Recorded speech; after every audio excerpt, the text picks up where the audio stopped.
Hello foodies, welcome into another video. I'm Das Food, and today what I want to do is I want to carry on from what we've been talking about, because here lately I've made two videos about the Stranger Things license, and that got me thinking, what about the other licenses?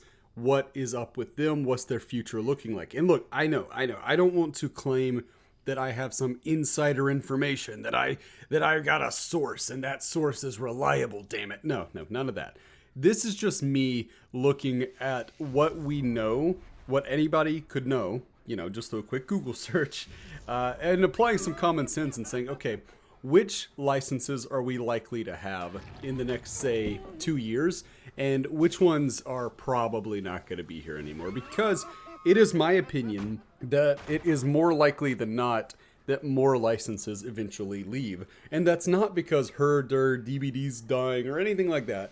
Just because the devs have made it clear that it is expensive to keep up with all of these licenses, and there's always the possibility that rival games will come out and steal away some of these licenses. So I think it's more likely than not that we lose some of the licenses. However, I don't think some of them are very likely to leave at all, which is why I've made what I call a license safety index. And in this index, I've broken it up into four separate categories. Those being very safe, flight risk, very unsafe, and already gone. I won't insult your intelligence by spending too much time explaining already gone. These are the licenses that are already gone. Hey, whoa, that's crazy. After that, we have very safe, which I think these are the ones we can kind of bank on still being here in the next 2 to 5 years. Which is a pretty long time in video game years, or, real life years. Then we have flight risk, which these are the interesting ones. These are the ones that have given me nothing necessarily, nothing that I can actually reach out and grab. Nothing that I can say, oh yeah, well look at this. But I have this strange feeling that we need to keep an eye on them because they might not be here as long as you might think they will be.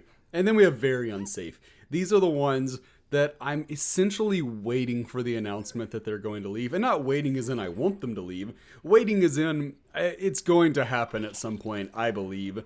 And when it does, I'll be very sad to see these licenses go, but I will not. I will be sad, but I won't be surprised, is how I should say it. So let's get through these. Let's talk about these. Let's go through each one. And I did rank them. I ranked them so that I could... I ranked them so that I could have it in a way that's a little more digestible, right? The order that I decided to go in on this is going to be, we're going to start with already gone, because that requires the least explaining. This is all factual. There is nothing here that is, in my imagination, right? So already gone, only one in there is Stranger Things. Yeah, I'm sure you know. I'm sure we've talked about it enough, so we're not going to spend any more time on it. Very sad that it left. Hopefully it comes back one day. I don't think that is completely out of the question. Let's move over to very safe, though, because very safe is interesting. Very safe is me kind of staking this claim that these are not going to be leaving anytime soon. So does that mean that they're guaranteed to say no? Because as I want to stress one last time, I don't have sources. It's not like somebody's telling me this. It's not like somebody's feeding me these things. I'm trying to read the tea leaves, I suppose. So let's get into it, and we'll start with number 6, that being Saw, which is a license owned by Lionsgate. And I don't see this one going anywhere anytime soon. But again, I did put it at number 6 out of the very safe category. So that is the most tenuous position. I almost put it in flight risk, but I think the recent tome that happened for Saw would suggest a good relationship between behavior and Lionsgate. I think things seem to still be going well there. We've gotten a tome. We've gotten a pretty consistent amount of skins out of this. So I don't see this one going anywhere, especially because unlike a lot of these licenses, even if Saw were to release a new video game, I really don't think that they would want to pull the pig. I think having Amanda in Dead by Daylight is far more beneficial than harmful for a few reasons. The first one being that if they made a new Saw video game, it's very likely that the killer would either be John Kramer or an entirely new Jigsaw, and I don't think it would be Amanda, who, she's in 3 of the movies, and really she's just a bit player in one of them, so, I think that realistically it wouldn't be about Amanda at that point. And I think that I would say never, right? Never say never when discussing these kinds of things, but I don't see this one going anywhere. But I also think Lionsgate is a kind of particularly greedy company, so we'll see. At number 5, we have Halloween, and this is the one license that I simply don't believe Behavior can afford to let walk. Whatever price is asked will be paid within a certain amount of reason. This is the big one. There are plenty of very important characters in the history of horror, but having Michael Myers is a very unique stamp of approval that you just can't really have without him unless you were letting Michael go so you could somehow get Jason, which obviously that's not really how licensing works, but I'm just putting it out there as far as reasons they might be cool with it. Maybe they get Jason and then it comes time to renew and it's particularly expensive and they're like, you know what, we've had Michael in the game for about 5 years now. Plenty of people have had time to get him. We're going to let him walk. But I really don't see this one ever reaching that point where they're like, yeah, we're going to let it walk. I think that it's very wise to be a little nervous about the older licenses, the ones that have been in the game the longest, because they can hypothetically run out at any minute. But I really do think this is a safe one, all things considered. At number 4, I have Resident Evil. And again, we are in the very safe category. So look, we are set for a second Resi chapter pretty soon. So obviously things are going pretty well between Capcom and Behavior. I would say at minimum, we have at least 2 more years of the current Resident Evil cast that we have in the game. Now, is it possible that we have Ada, Rebecca, and Wesker, but we lose Jill, Nemesis, and Leon? Yeah, it's possible, but I just don't see it happening. I think that going forward, it's going to be a bit of a bundle deal. Even if the licenses aren't actually bundled together, I think they'll keep the timeline similar so that it works better for both sides. So that if your Behavior, you know, you have it all, and if you're Capcom and you need to pull out for some reason, you can take the full license with you. I think that's probably how they're going to do it. So I think we have at least 2 more years going in that regard. Now, one thing that's notable is that Japanese companies can be very tricky to work with. Japan has a really unique work culture that really the rest of the world doesn't have. And it can be extremely hard, really as anybody outside of Japan, to kind of gauge what a Japanese company is going to do at any point in time. And by the way, that's not, vilifying Japanese companies or anything. It's just to say that there's a certain trickiness to working with Japanese corporations that doesn't exist in working with corporations from any other country, really. So any license that is held by a Japanese company, I'm a little more wary about, just because you really never know. Now, of course, even with American or Chinese or German or whatever, whatever it would be, you never know. I get that you never know, but I think Japanese companies are particularly hard to predict. So never say never, but I think we have at least 2 more years of Resident Evil, which is good enough for me to put them in the very safe category. Up next, we have Ringu. And I know that some people are going to be like, but he was just talking about the Japanese companies. But for me, as far as properties go, this one is pretty dormant. And even if it were to be revitalized, I would wager that it would be in movie form, not video game form. I mean, it's really hard to picture a Ringu video game. And besides, this is such a recent one that, again, I don't see a world where we lose this license before 2024. And I think it likely gets held on too long after that. This is one of those that was added more as a legacy thing, because sometimes people add licenses to Dead by Daylight. They offer their licenses to Dead by Daylight because they want to generate hype. They want to keep the IP alive in the name of hyping up something that's coming. But then there are times where, I suppose this is where I should have said the other time, they're just trying to keep the IP alive. They're trying to keep a younger generation aware of this IP. And I think that is the case with Ringu. I don't think that Ringu is looking to make some, MMO game or anything like that, or even a single player experience. None of that. I think they were just, I think they were approached by Behavior. And as we talked about in our Stranger Things video, it's a case of saying, oh, what's that, free money? Yeah, we like free money. So you give the license over, and I think it's kind of mutually beneficial, probably even more beneficial for the license holders in this case than it is for behavior. But yeah, I don't see this one going anywhere anytime soon. At number 2, we have the Ghostface mask. Because to this point, Fun World have been the most openly enthusiastic partners for Dead by Daylight. You know, you can go on Twitter and see just how excited they've been. It's one of those things where you have the original designer of the Ghostface mask out here dropping teasers for, oh, here's what we might, you know, pay attention to this. We might get this in DBD, or we might get this.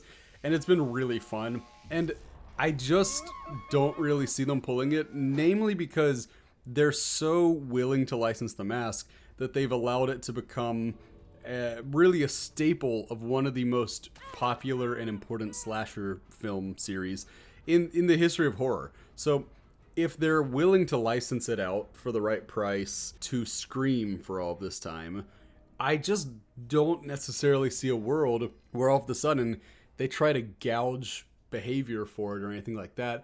I think that this is mutually beneficial in every way. And by the way, that's usually a big thing you look for when you look for a safe property, like a safe license. Is it mutually beneficial? Are both sides benefiting at least relatively to the same degree? And I think that, yeah, I do think so in this case. And I just really, I almost put this at number 1. I would be so very surprised if the Ghostface mask went anywhere. And lastly, for the very safe category, we have number 1, Left 4 Dead, which of course is actually only in the game through Bill Overbeck as a survivor and then some cosmetics for the original survivors. And the reason I put this at number 1 is because as a company, Steam has a well-noted love for passive income. Steam is not really in the business of making new things these days. Steam is more about, okay, we've built up this empire, let's manage it. And that's exactly what they're able to do by licensing out Left 4 Dead to Dead by Daylight. They're able to sit back, get their paychecks, and it probably isn't all that expensive on behavior's end either. I really don't think that this is even close to the most expensive license. In fact, there's no way to know, unless Behavior or one of their partners were to share it. There's no way to know what they're paying for each license, but I would be shocked, like positively shocked, if they were paying even close to what they're paying for like Michael Myers or for Resident Evil or anything like that. I just don't see that. I think this is probably just something that was a bit of a thrown bone that ended up returning cash. And I think that's nice. I think that, look, there's nothing happening on the Left 4 Dead front. And even if there were, even if Left 4 Dead 3 were announced today, tomorrow, whenever, that's not going to compete with Dead by Daylight. These are wildly different games. And as such, I think that this just makes all the sense in the world to, you know, whenever it comes time to renegotiate, just run it back. Run it back. Maybe a little more money changes hands, maybe a little less, whatever it is. But I really don't see a world where Bill is removed from Dead by Daylight. Next up, we have the flight risk category, and this one was kind of interesting because, again, this was the category that I just couldn't quite place exactly why it is that I think these licenses might leave in the near future. And by the way, near future to me is within 2 to 5 years. That's the general time frame I'm giving. And I realize that might seem, wow, 2 to 5 years, that's a while. And yeah, I think Behavior is going to do everything they can to keep licenses from leaving, but there are some of them that I don't think it'll be that long, but those are going to be in the very unsafe category. So firstly, we have number 2, Nightmare on Elm Street. Now, we are not that far removed from legal issues surrounding Nightmare's rights. In fact, there's still some things being worked through. Everything seems to be going in the right direction between the Craven family and Warner Bros., but when it comes to these legal situations where things get kind of sticky, you never know. And all it really would take is one legal ruling, and all of a sudden, the whole contract is null and void. Nobody can have Freddy in their game, and that would be very unfortunate. It's also possible that even outside of the realm of, legal issues and all that, it's completely possible that the rights holders view Freddy's presence in DBD as more of a negative than a positive at this point. Because if you look at it, he's a weak character. His map is bad. At least I think. I'm of the opinion, and I know that a lot of people complain about the Battle Preschool maps. So bad might be the wrong word. We'll say the map is unpopular. And then Quentin is a reminder of one of the franchise's larger slip-ups, being the 2010 reboot, which was, again, dreadful. So it's entirely possible that the rights holders look at Freddy being a DBD and they say, you know what? This is keeping Freddy in people's minds, but maybe not in the way we'd like. So I would definitely put this one in the realm of saying I'm kind of worried about it. And, you know, I make a lot of jokes about Freddy, and that's because he's the worst and I hate him, but I'd hate to see him go. Next, at number 1 for the flight risk category, we have Silent Hill. And simply put, I do not trust Konami. While they shouldn't view DBD as competition for their new Silent Hill game, it doesn't mean they won't. I think Konami is 1,000 times worse than any other business that Behavior is currently working with, except for maybe one, and we'll get to them in a little bit. But I don't trust Konami. I will never trust Konami. Maybe, I say never, maybe if they give me like 20 straight years of good business decisions, I'll be like, okay, you know what? I kind of trust them now. But as it stands, they are mega greedy, and greedy companies always want more. So I would say enjoy Silent Hill while it's here, and while I certainly don't want it to leave, I'm very worried that it will one day. And now we move into the very unsafe category. If you've been doing your the math in your head, there are only 3 licenses left, and they're all in this category. At number 3, we have Ash vs. Evil Dead, which it is notable that this is an Ash vs. Evil Dead license and not an Evil Dead license, which is actually slightly different. But anyway, Evil Dead, the game, came out, and the license wasn't pulled. So a lot of people felt this was good news. Hey, we got to keep Ash. But that's not necessarily true. Due to the length of licensing contracts, it's possible that Evil Dead just hasn't had the opportunity to pull the license yet. And, you know, I mean, I would hate to see that, because I've already made a video talking about how I think that these two games can 1000% coexist alongside one another, and how cool it would be if they would actually work with one another. But that doesn't mean that there aren't some who view these games as competition to one another, and you obviously don't want your main character appearing in the competition's game. I understand that from a business perspective. That being said, Bruce Campbell said in an interview that I couldn't find for this video. I was really looking around. I wanted to find it, but he said that the current goal for Evil Dead was to be as relevant to the younger generation as possible. And if that's true, remaining in Dead by Daylight makes a world of sense. Because, you know, Dead by Daylight is more popular right now.